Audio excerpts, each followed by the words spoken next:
నేరాల మధ్య నలుగుతున్న బాలభారతం. దేశంలో పిల్లలపై పెరిగిపోతున్న నేరాలు. 2 దశాబ్దాల్లో 12 సీట్లు అధికం, 12 రెట్లు అధికం. తాజా నివేదిక ఎన్సీఆర్బీ వెల్లడి అని చెప్పి చూస్తా ఉన్నాం. దేశంలో బాలలపై పెరుగుతున్న నేరాలు ఆందోళన కలిగిస్తున్న 2 దశాబ్దాల కాలంలో బాలలపై నేరాలు ఏకంగా 12 రెట్లు పెరిగాయి. రోజుకు సగటున 40 కేసుల నుంచి ఇప్పుడు సుమారు 500 కేసులకు ఆ నేరాలు చేరుకున్నాయి. 2024-23 వరకు ఎన్సీఆర్బీ తాజా డేటా ప్రకారం బాలలపై నేరాలు భారీగా పెరుగుతున్నట్లు స్పష్టమవుతుంది. 2004లో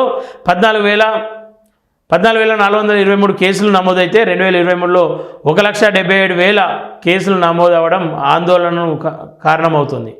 కోవిడ్ అనంతర కాలంలో అయితే బాలల పరిస్థితి మరీ ఘోరంగా తయారైంది.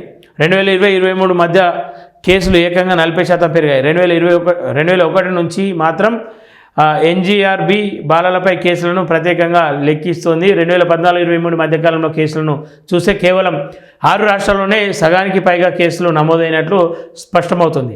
ఆ రాష్ట్రాల్లో మధ్యప్రదేశ్, ఉత్తరప్రదేశ్, మహారాష్ట్ర, రాజస్థాన్, అస్సాం, బీహార్లు ఉన్నాయి. ఇంకా నయ్యా మన రాష్ట్రం లేదు, సంతోషిద్దాం. ఇదే రకంగా కూడా ఉండాలని చెప్పేసి కోరుతా ఉన్నాం. 2014-23 మధ్యల కాలంలో 1,77,000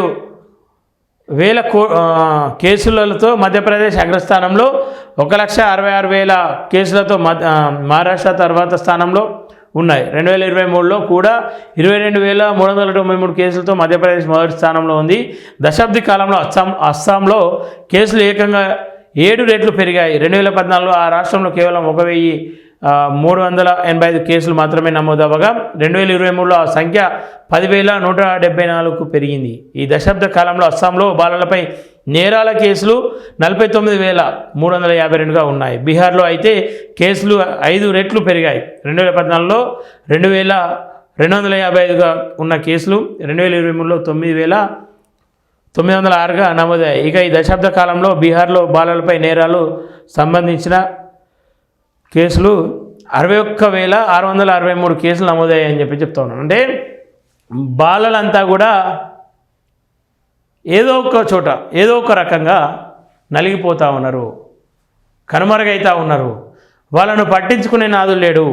ప్రభుత్వాలు ఇది చేసాం అది చేసాం హై టెక్నాలజీ అని చెప్పేసి అడవిలో ఉన్న అన్నలను చంపుతూ ఉన్నారు. కానీ ఈ మన మధ్యలో ఉన్నటువంటి మృగాల్లాగా ప్రవర్తిస్తున్న వాళ్ళు, బాల నేరాలు చేపిస్తున్న వాళ్ళు, చదువుకు దూరం పెట్టి హోటళ్ళలో పని చేపిస్తున్న వాళ్ళు, ఇక వీళ్ళపైన ఎందుకని చెప్పేసి మీరు ఒక సరైన నివేదిక ఏర్పాటు చేసి సరైన మిషన్ ఏర్పాటు చేసి వాళ్ళని అక్కడ నుండి విముక్తులను ఇవ్వలేకపోతా ఉన్నారో ఒకసారి ఆలోచించాలి.